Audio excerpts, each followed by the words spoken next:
எல்லாருக்கும் வணக்கம்.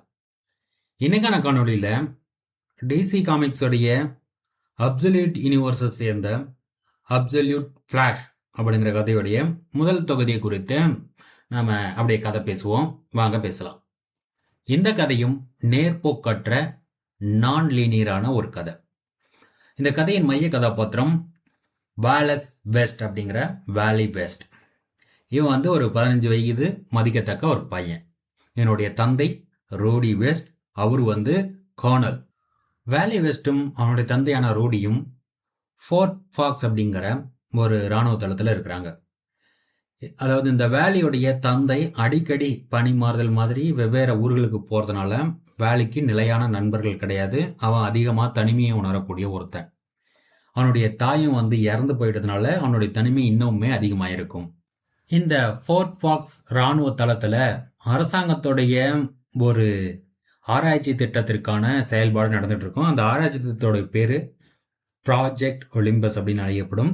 இந்த ப்ராஜெக்ட் ஒலிம்பஸுடைய தலைமையான மிக முக்கியமான விஞ்ஞானிகள் 2 பேர். ஒன்று பேரி ஆலன், இரண்டாவது எலினோர் தான். இந்த அரசாங்க ஆய்வகம் சார்ந்த விஷயத்துல ஒரு பாதுகாப்பு செயல்பாட்டாளராக தான் ரூடி வெஸ்ட் இருக்கிறாரு.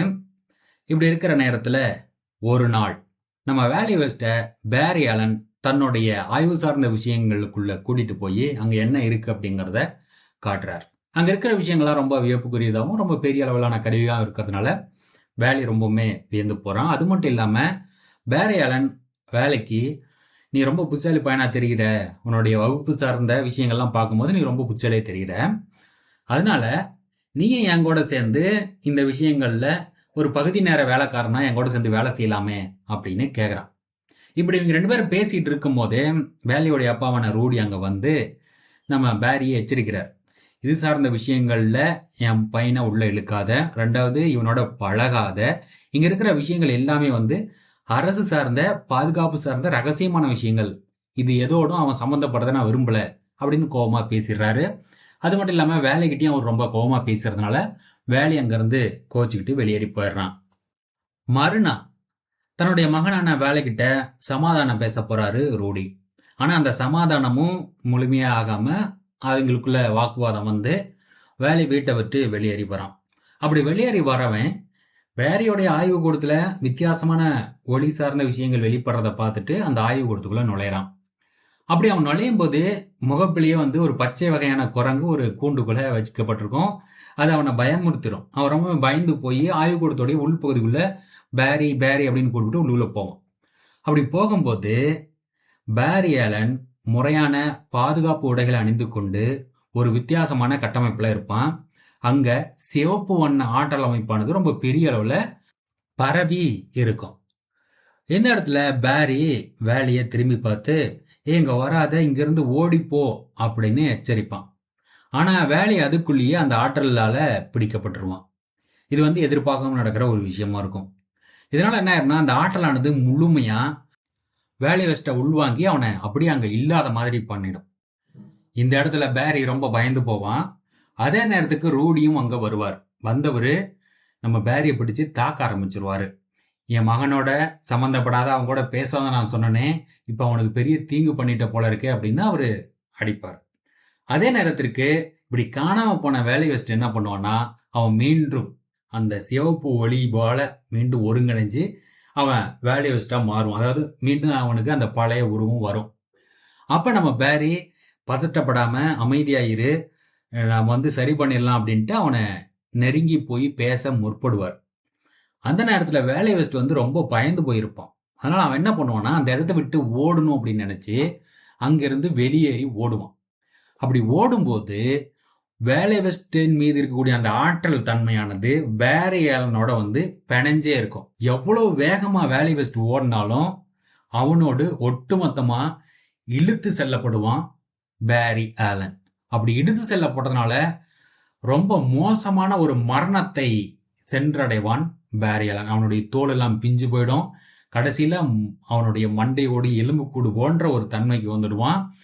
ரொம்பவுமே மோசமாக செத்து போவான் பேரி ஆலன். ஸோ இந்த இடத்துல அவன் கடைசியாக சாவறதுக்கு முன்னாடி எனக்கு உதவி பண்ணு வேலை அப்படின்னு சொல்லிட்டு அவன் கேட்பான். ஸோ இந்த விஷயத்தை மட்டும் நம்ம வேலி பார்ப்பான். அப்படி அவன் ஓடி எங்கே போயிருப்பானா, பாலைவன பகுதியில் இருக்கக்கூடிய ஒரு குகைக்கு போயிடுவான். அந்த குகையில் அவன் போய் நின்னதும் பேரியலனுடைய உடம்பானது அங்கேயே விழுந்துடும். அதாவது அந்த எலும்பு கூட ஆன உடம்பானது அங்கேயே விழுந்துடும். இந்த அப்சல்யூட் யூனிவர்ஸை பொறுத்த வரைக்கும் முதன்மையான ஃப்ளாஷ் அல்லது ஸ்கார்லட் ஸ்பீட்ஸ்டர் அப்படிங்கிறது வேலி வெஸ்ட் தான். பேரியலன் இல்லை அப்படிங்கிற மாதிரி தெரியுது. சரி, நம்ம பேரியலன் இறந்து போனாலும் வேலி வெஸ்ட் என்னவா ஆயிட்டான்? ஃப்ளாஷாக மாறிட்டான். இப்போ அவன் பாலைவனத்தில் இருக்கிற குகையில் இருக்கிறான். அவனை பிடிக்க அந்த ஆராய்ச்சி அமைப்பை சேர்ந்த தலைமையானது பிரியப்படுது. ஏன்னா அவன் வேற ஒன்றா மாறிட்டான். அவன் ஒரு சிறந்த ஆயுதமாக மாறி இருக்கலாம், அல்லது அவங்க உருவாக்குறதுலேயே ரொம்ப பெரிய விஷயமா அவன் மாறிட்டான். ஸோ அவனை பிடிக்கணும் அப்படின்னு நினைக்கிறாங்க. அது மட்டும் இல்லாமல் ரூடியும் தன்னோட மகனை பாதுகாப்பாக கொண்டு வந்துடணும் அப்படின்னு நினைக்கிறார். அதற்காக ஒரு குழு அனுப்பப்படுது. அந்த குழுவோட பேர் ரோக்ஸ். தி ரோக்ஸ் அப்படின்னு அறியப்படுகிற இந்த குழுவில் மிக முக்கியமானவங்க யாருன்னா, அதாவது கேப்டன் கோல்டு அப்படின்னு அழைக்கப்படுகிற லியோனார்ட் ஸ்னோட். இவன் கையில் ஒரு துப்பாக்கி இருக்கும், அது உரை வைக்கக்கூடிய ஆற்றலை வெளிப்படுத்தும். அடுத்து கேப்டன் டேகர் ஹார்னஸ். இவன் பூமரங் மாதிரியான விஷயத்த கையாளுவான். அதை தொடர்ந்து கிளைடர் ஜார்ஜன் லீசா ஸ்னோட். அதை தொடர்ந்து ட்ரிக்ஸ்டர், அதாவது கோப்ரல் ஜெஜி சேம்ஸ் அப்படிங்கிற கதாபாத்திரம். ஸோ இவங்கெல்லாம் யார்? இவங்களுக்கான தொடக்கம் என்ன? இவங்க எப்படி இங்கே இந்த அரசாங்க செயல்பாட்டோடு சம்மந்தப்பட்டு போனாங்க அப்படின்னு பார்த்தோம்னா, இவங்க 4 பேருமே கார்னல் ரூடி வெஸ்ட்டுக்கு கீழே வேலை பார்த்த இராணுவ வீரர்கள். இவங்க ஒரு குறிப்பிட்ட வேலையை சிரியாவில் செய்கிறாங்க. அந்த வேலையில் ஏதோ குளறுபடி ஆகிடுது. அதனால இவங்க என்ன பண்ணுறாங்கன்னா, லஞ்சம் வாங்கிக்கிட்டு இவங்க அரசாங்கத்துக்கு எதிராகவே செயல்பட்டுறாங்க. அதனால இவங்க இராணுவ நீதிமன்றத்துக்கு முன்னாடி கொண்டு வந்து நிறுத்தப்படுறாங்க. இவங்களுக்கு வேலை போகுது, இவங்க அவமானப்படுத்தப்படுறாங்க. ஆனால் சிறைக்கு போகாமல் லாபமாக தப்பிச்சிடுறாங்க. ஸோ இந்த இடத்துல இவங்க பிரிஞ்சு போய் மறைஞ்சு வாழ்கிறாங்க. இப்படி வாழ்ந்துகிட்டு இருக்கும்போது இவங்கள தேடி கண்டுபிடிக்கிறாரு நம்ம ரூடி வெஸ்ட். கண்டுபிடிச்சு, உங்கள் மீது இருக்கக்கூடிய கரையை நான் முழுசாக நீக்கிடுறேன். அதாவது நீங்கள் பண்ண அந்த வேலையை முழுசாக அதனுடைய பதிவுகளை அழிச்சிடுறேன். ஆனால் அதற்கு கைமாறா நான் இப்போ ஒரு வேலை செஞ்சிட்டு இருக்கேன், அந்த வேலையில் உங்களுடைய பங்களிப்பு வேணும் அப்படின்னு கேட்குறார். அவங்க முதல்ல தயங்கினாலும் அந்த பங்களிப்பை செஞ்சால் நம்ம மீது இருக்கக்கூடிய கரை போயிடும் அப்படின்னு நினச்சி அவங்க 4 பேருமே ரூடிக்கு கீழே வேலை செய்ய தயாராகிறாங்க. அப்படி தான் இந்த ப்ராஜெக்ட் ஒலிம்பஸில் இவங்க சேர்த்தப்படுறாங்க. இந்த ப்ராஜெக்ட் ஒலிம்பஸ் இவங்க கொண்டு வரப்பட்ட பிற்பாடு இவங்களுக்கு, அதாவது தனிப்பட்ட முறையில் ஏதோ ஒரு செயல்பாடு கொடுக்கப்படும் நினச்சா அப்படி இல்லை. இவங்கள ஒரு சோதனை பொருளாக பயன்படுத்தி கொள்றதான் இங்கே இருக்கக்கூடிய பேரியலன் மற்றும் அந்த எலினோர் தானுடைய வேலை. ஸோ இந்த இடத்துல எங்களை ஏன் சோதனை பொருளை நீங்கள் பயன்படுத்தினா, ரெண்டாவது நீங்கள் பயன்படுத்தக்கூடிய விஷயங்கள்லாம் சாதாரண உலகத்தில் நாங்கள் பார்க்குற மாதிரியான விஷயம் மாதிரி தெரியல, இதெல்லாம் உங்களுக்கு எங்கேருந்து கிடைச்சது அப்படிங்கிற கேள்வி இங்கே 4 பேர் முன்வைக்கும் போது அவங்க என்ன சொல்கிறாங்கன்னா, அதை பற்றிலாம் நாங்கள் சொல்ல மாட்டோம், அதெல்லாம் ரகசியம். ஆனால் நீங்கள் எங்களுக்கு இப்படி சோதனை பொருளாக இல்லைன்னா நீங்கள் சிறைக்கு போக வேண்டி இருக்கும் அப்படின்னு நிர்பந்திக்கிறாங்க. அதனால இவங்க 4 பேரும் சரி நாங்கள் உங்கள் சோதனை பொருளாக இருக்கிறோம் அப்படின்னு ஒத்துக்கிறாங்க. ஸோ அப்படி தான் தி ரோக்ஸ் அப்படின்னு அழைக்கப்படுகிற இந்த குழுவானது உருவாகுது. ஸோ அங்கே நடந்த அந்த சோதனைகளில் தான் அந்த உரை வைக்கக்கூடிய சக்தி, அந்த பூமரங் மாதிரியான ஆற்றல், அதை தொடர்ந்து அந்த லீசா அப்படிங்கிற பெண்மணி கிளைடர் மாதிரி அப்படியே பறந்து வேகமாக போகிறதுக்கான கருவி காலில் பொறுத்தப்பட்டிருக்கு. ஏன்னா அவருக்கு கால் இருக்காது. அதுக்கப்புறம் அந்த புத்திசாலி பிள்ளை ஜெசி சேம்ஸ். ஸோ இவங்கெல்லாம் ஒட்டுக்கா சேர்ந்து வேலை செஞ்சு தி ரோக்ஸ் அப்படின்னு அறியப்படுறாங்க. இந்த ரோக்ஸ் குழுவானது அந்த பாலைவனத்தில் நம்ம வேலி வெஸ்ட்டை தேடி முள்ளுக்குள்ளே நுழையுது. அவனை தடம் பிடிக்குது, அடையாளம் காணுது, அவனை பிடிக்க முயற்சி பண்ணுது. ஆனால் வேலி வெஸ்ட் ஃப்ளாஷாக மாறிட்டான். அவன் ரொம்ப மின்னல் வேகத்தில் போகக்கூடியவனா மாறிட்டான். அவன் இவங்களுக்கெல்லாம் தண்ணி காட்டிட்டு அங்கேருந்து தப்பிச்சு போகிறான். ஸோ இந்த இடத்துல அவனை பிடிக்கிறதுக்கு கடைசியாக ஒரு வழிமுறையை கையாளுவோம் அப்படின்ட்டு கேப்டன் கோல்டு என்ன பண்ணுறான்னா, ஒரு குரங்கை இறக்கி விடுறான் களத்தில். அந்த குரங்கோட பேர் காட் அப்படின்னு அறியப்படும். இந்த குரங்கை இந்த ப்ராஜெக்ட் ஒலிம்பஸ் அப்படிங்கிற விஷயத்தில் உருவாக்கப்பட்ட மனதை, அதாவது மன அளவான சக்தி பெற்ற ஒரு குரங்கு. அது மனதின் மூலமாக அது இணைப்பை ஏற்படுத்திக்கிட்டு கட்டுப்படுத்தக்கூடிய ஆற்றல் கொண்டது போல இருக்கு. அந்த குரங்கு நம்ம வேலையை தேடிக்கிட்டு போகுது. ஒரு பண்ணை மாதிரி இருக்கும். அந்த பண்ணைக்குள்ளே இருக்கிற ஒரு இடத்துல தான் வேலை மறைஞ்சிருப்பான். அவன் தப்பிச்சு போய் அவனை அங்கே சந்திக்குது அந்த குரங்கு. இந்த இடத்துல அந்த குரங்கு அவனை தொட்டு அவன் மன உள்ளுணர்வோடு தன் மன உள்ளுணர்வை இணைக்குது. அப்போ அந்த குரங்குக்கு ஒரு உண்மை தெரிய வருது. அது என்னன்னா, இந்த குரங்கானது எப்படி ஆய்வு கொடுத்து கொண்டு வரப்பட்டிருக்குன்னா, அதனுடைய தாயை கொன்று அதுக்கிட்ட பிரித்து கொண்டு வந்து ஆய்வு பண்ணியிருப்பாங்க. நம்ம வேலையை பார்த்தோம்னா அவனும் தன்னுடைய தாயை இழந்து மன வருத்தத்துலேயும் உளைச்சல்லையும் இருப்பான். ஸோ இந்த 2 பேருக்கும் வந்து ஒரே மாதிரி ஒற்றுமை இருக்கிறதுனால வேலையும் காடும் ஒருங்கிணைஞ்சிருவாங்க மனசால. அதாவது அந்த காடு அப்படிங்கிற குரங்கானது ரோக் குழுவுக்கு எதிராகவே ரோக்கா செயல்படுற, அதாவது அவங்களுக்கு எதிராகவே செயல்பட ஆரம்பிச்சிடும். இப்போ வேலையும் காடும் 2 பேரும் சேர்ந்து அந்த ரோக்ஸ் குழுவை எதிர்த்து சண்டை போட்டுட்டு அங்கேருந்து தப்பிச்சு வெளியேறுவாங்க. அப்படி தப்பிச்சு வெளியேறும் பொழுது குகையில் தானே பேரியோடைய உடம்பு கிடக்குது. அவனுடைய உடம்பை எடுத்து நம்ம வேலையை புதைச்சிடுவான். புதைச்சிட்டு அவனுடைய அந்த பாதுகாப்போட இருக்குது இல்லையா, அதை மட்டும் இவன் எடுத்துக்குவான். அதாவது இவன் ஃப்ளாஷாக இருக்கிறதுக்கான ஒரு அடையாள உடையா அது மாறிடும். மேலும் இந்த ஃப்ளாஷ், அதாவது வேலி வெஸ்ட் வந்து வேகமாக ஓடும்போது அவன் வந்து காலத்தோடு பிணைக்கப்பட்டிருக்கிறத அவன் உணர்வான். குறிப்பாக அவனுடைய தொடக்கத்திலிருந்து முடிவு வரை 2ஓடையும் அவன் ஒட்டுமொத்தமாக இணைக்கப்பட்டிருக்கிறதா உணர்வான். அதில் அவனுடைய எதிர்காலம் அப்படிங்கிறது 2 தன்மைகளை கொண்டு இருக்கும். அதாவது 2 எதிர்காலத்தன்மை, 2 உலகத்தன்மை, 2 உலக வாய்ப்பு. என்னன்னா, ஒன்றில் அவன் கதாநாயகன், ஒன்றில் அவன் மிருகம். இந்த இடத்துல நம்ம ரூடி வெஸ்ட்டுக்கு அந்த ஆய்வுக்கூடத்தில் உண்மையிலேயே என்ன நடக்குது, பேரையாளன் என்ன வகையான ஆய்வை செஞ்சுக்கிட்டு இருந்தான் அப்படிங்கிற உண்மையை தெரிஞ்சுக்க ஆர்வம் இருக்கும். ஏன்னா தன்னுடைய மகனுக்கு உண்மையிலேயே என்ன ஆயிருக்கு அப்படின்னு தெரிஞ்சுக்க அவர் பிரியப்படுவார். அவர் அந்த ஆய்வுக்கூட திரும்பி போய் அங்கே இருக்கிற விஷயங்கள்லாம் நோண்டி பார்ப்பார். அப்போ அங்கே எலனோர் தான் வருவாங்க. அவங்ககிட்ட பேச்சு கொடுக்கும்போது அவங்க நேரடியாக எந்த பதிலையும் சொல்ல மாட்டாங்க. ஆனால் அவங்க சில விஷயங்களை அடையாளப்படுத்துவாங்க. இந்த ப்ராஜெக்ட் ஒலிம்பஸ் அப்படிங்கிற விஷயத்திலேயே உருவாக்கப்பட்டதுலேயே ஒரு சிறந்த விஷயமா வேலி வெஸ்ட் இருப்பான் அப்படிங்கிறத அவங்க அடையாளப்படுத்துவாங்க. ஏன்னா அவனுடைய ஆற்றல் அப்படிங்கிறது ரொம்ப வல்லமை பொருந்திதாக இருக்கிறதா அவங்க நினைப்பாங்க. அது மட்டும் இல்லாமல் வேலி வெஸ்ட் தப்பி போன அந்த இரவில் அங்கே நடந்த குளறுபடியில் இந்த ப்ராஜெக்ட் ஒலிம்பஸின் மூலம் உருவாக்கப்பட்ட வெவ்வேறு ஆட்களும் மாதிரிகளும் தப்பிச்சு போயிருக்கு அப்படிங்கிறதையும் அவங்க அடையாளப்படுத்துவாங்க. அதில் ஹீட் வேவ் அப்படிங்கிற ஒருத்தன் தப்பிச்சு போயிருப்பான். ஸோ இந்த மாதிரி 2-3 விஷயங்கள் வந்து தப்பிச்சு போயிருக்கும். அவைகளும் வந்து நகரத்துக்குள்ளே மறைஞ்சு உலாவிக்கிட்டு இருக்கு அப்படிங்கிற விஷயம் அங்கே அடையாளப்படுத்தப்படும். இதுக்கு மத்தியிலேயே தப்பி போய் கொண்டு இருக்கக்கூடிய நம்ம வேலி வெஸ்ட் மற்றும் காட் அப்படிங்கிற அந்த குரங்கு, இவங்க 2 பேரும் மறைஞ்சு இருக்கணும், அதே மாதிரி பிறருடைய கவனத்தையும் ஈர்க்காமல் இருக்கணுங்கிறதுக்காக அவங்க எச்சரிக்கையாக தான் செயல்படுவாங்க. குறிப்பாக அந்த காட் அப்படிங்கிற குரங்கை தன்னுடைய முதுகு பையில் வந்து மறைச்சி வச்சுப்பான் நம்ம வேலி வெஸ்ட். இந்த இடத்துல அவங்களுக்கு சாப்பாடு தேவைப்படும். அதன் காரணமாக நகரத்தில் இலவசமாக சாப்பாடு கிடைக்கிற இடத்துக்கு வேலைக்கு போவான். அங்கே போய் சாப்பாடு வாங்கும் போது ரால்ஃப் அப்படிங்கிற ஒருத்தன் வந்து தன்னுடைய அடையாள அட்டையை கொடுத்து அவன் ஒரு விஷயத்த சொல்லுவான். அது என்னன்னா, 18 வயதுக்கு குறைவான ஆண் மற்றும் பெண் குழந்தைகளுக்கு உணவு மற்றும் தங்குவதற்கான இடம் கொடுக்குற சேவையை தானும் தன்னுடைய மனைவியும் சேர்ந்து ரொம்ப காலமாக செஞ்சுக்கிட்டு வரதாகவும், உனக்கு பிரியம் இருந்தால் நீயும் அங்கே வரலாம் அப்படின்னு அந்த அடையாள அட்டையை கொடுத்துட்டு போவான். அது நம்ம வேலைக்கு வந்து பிடிச்சிருக்கும். அதனால் அவன் என்ன பண்ணுவான்னா, அந்த அடையாள அட்டையில் இருக்கிற முகவரிக்கு அவன் அங்கே போவான். அங்கே போனவுடனே அந்த இடம் அவனுக்கு பிடிச்சிருக்கும். 2வது அங்கே லிண்டா அப்படிங்கிற ஒரு பொண்ணு இருப்பா. அவ கூட பேசுறது இவனுக்கு பிடிச்சிருக்கும். இதுக்கு மத்தியிலேயே அந்த எலனோர் தான் இருக்காங்க இல்லையா, அவங்க நம்ம காட் அப்படிங்கிற அந்த குரங்கு இருக்குது இல்லையா, அதன் மீது வந்து தடமறிகிற கருவியை வச்சுருப்பாங்க போல இருக்கு. அது எங்கே போகுதுங்கிறது அவங்களால தடமறிய முடியும். அதனால வேலையை வந்து நாம் பிடிச்சிடலாம் அப்படிங்கிற முடிவுக்கு வந்திருப்பாங்க. அதை ரூடுகிட்டையும் அவங்க அடையாளப்படுத்தியிருப்பாங்க.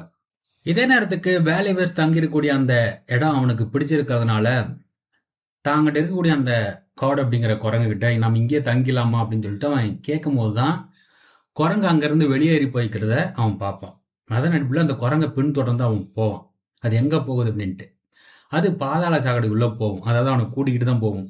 உள்ளே போய் பார்த்தா அதீத வெப்பத்தன்மையுடன் லாவா குழம்புகள் உருகி ஊத்த ஒருத்தன் நின்றுக்கிட்டு இருப்பான்.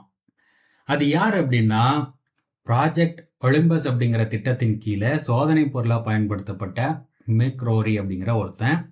அவனுக்கு கிடைச்ச ஆற்றல் இந்த மாதிரி அதீத வெப்பத்தன்மையும் உடம்புலேருந்து லாவா குழம்புகள் உருவி ஊற்றுற மாதிரியும் இருக்கும். ஸோ இவனுக்கு உதவும்படி அந்த குரங்கு நம்ம ஃப்ளாஷுக்கிட்ட, அதாவது வேலி வெஸ்ட்டுக்கிட்ட சொல்லும். அவனுக்கு எப்படா உதவுறதுன்னு நம்ம வேலி வெஸ்ட் நினைச்சு அவனை தொட முற்படும் போது அது வந்து அந்த ஹீட் வேவை ரொம்பவுமே பாதிக்கும். அவன் ரொம்ப கோவப்பட்டு அங்கேருந்து வெளியே வந்து ரால்ஃபோடைய வீடு இருக்கிற பகுதியில் தான் வெளியே வருவான். அந்த இடத்துல சேதாரங்களை ஏற்படுத்த முற்படுவான். அப்ப நம்ம வேலி பேரி ஆலன் கிட்ட இருந்து ஒரு உடையை எடுத்துட்டு வந்தான் இல்லையா, அந்த உடையை மாட்டிக்கிட்டு வெளியில வந்து ஹீட் வேவா இருக்கக்கூடிய அந்த மிக் ரோரிகிட்டுக்கு எதிராக, அதாவது அவனை தடுக்க அல்லது அவனை குணப்படுத்த முற்படுறான் நம்ம வேலி வெஸ்ட். அந்த முயற்சியானது ஒரு பலனை தருது. வேலி வெஸ்ட் அவனுடைய ஆற்றலை முழுசா தனக்குள்ள வாங்கிக்கிறான். அப்படி வாங்கும்போது அவன் வேற ஒரு இடத்துக்கு போன மாதிரி அவனுக்கு தோணும். அங்க வேலின்னு அவனை யாரோ கூப்பிடுவாங்க. அது மட்டும் இல்லாமல் ஒரு பெரிய கை அவனை பிடிக்க வருது போல இருக்கும். சரி, இந்த விஷயங்கள்லாம் பார்க்குற அதே நேரத்துக்கு சடார்னு நம்ம இந்த உலகத்துக்கு வந்துடுவான். இங்கே அந்த ஹீட் வேவா மாறி இருந்த மிக்கி ரோரி அவன் வந்து என்ன ஆயிருப்பானா, சாதாரண மனிதனை போல கீழே மாறி கிடப்பான். அதாவது அவனுக்கு இவன் உதவிட்டான் அப்படிங்கிறது தெரியும். அதே நேரத்திற்கு அங்கே ஹெலிகாப்டர்ஸ் வரும். அங்கே இருக்கிறது இனி பாதுகாப்பு கிடையாது அப்படின்னு அந்த குரங்கை கூட்டிக்கிட்டு அங்கேருந்து ஓடிடுறான் நம்ம வேலி வெஸ்ட். இதுக்கு மத்தியில் வேலி வெஸ்ட்டை உயிரோட மட்டும்தான் பிடிக்கணும் அப்படிங்கிற உத்தரவை தி ரோக்ஸ் அப்படிங்கிற குழுவுக்கு எலினோர் தான் வந்து கொடுத்துருப்பாங்க. இதுக்கு மத்தியிலேயே நம்ம ரோடி வெஸ்ட் அவரு நம்ம பேரி ஆலனுடைய அடையாள அட்டையை பயன்படுத்திக்கிட்டு ஆய்வு கூடத்துக்குள்ள நுழைஞ்சு ஒரு ரகசிய அறைக்குள்ள போறாரு. அங்க என்ன இருக்கு, எதை வச்சு இவனுங்க ஆய்வு பண்றானுங்க அப்படின்னு தெரிஞ்சுக்க முற்படுறார்.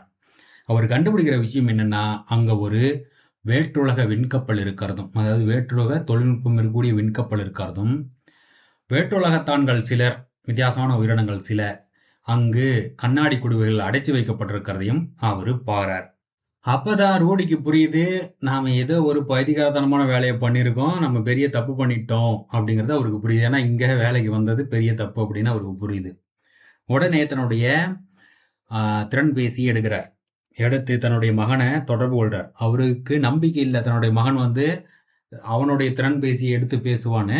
ஆனா இவரு பேசுறாரு, மகனே நான் தப்பு பண்ணிட்டேன், ஆனா நீ இதை கேட்டாலும் கேட்கலனாலும் நான் அவங்ககிட்ட ஒரு விஷயத்த சொல்ல பிரியப்படுறேன்.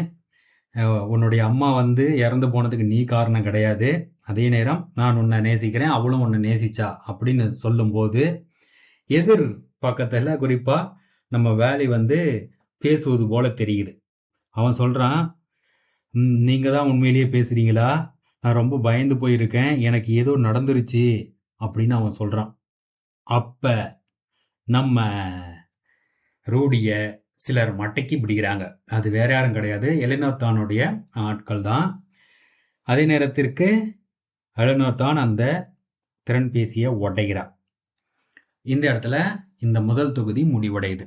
ஸோ இதுக்கு மத்தியில் சில விஷயங்களையும் விட்டுட்டேன், அதையும் இங்கே சொல்லிடுறேன். அது என்னன்னா, இந்த வேற்றுலகத்தான்களை பிடிச்சு வச்சு அவங்களோட தொழில்நுட்பத்தை வச்சு தான் இவங்க ஆய்வு பண்ணுறாங்கிறது நமக்கு புரிஞ்சிருச்சு. அது இன்னைக்கு தொடங்கின விஷயம் கிடையாது. 1944 கேரிக் அப்படிங்கிறவனும் தான், அதாவது இந்த எலினோர் தானுடைய முன்னோர்னு நினைக்கிறேன், தான் அப்படிங்கிறவனும் ஒரு ஆய்வு பண்ணுறாங்க.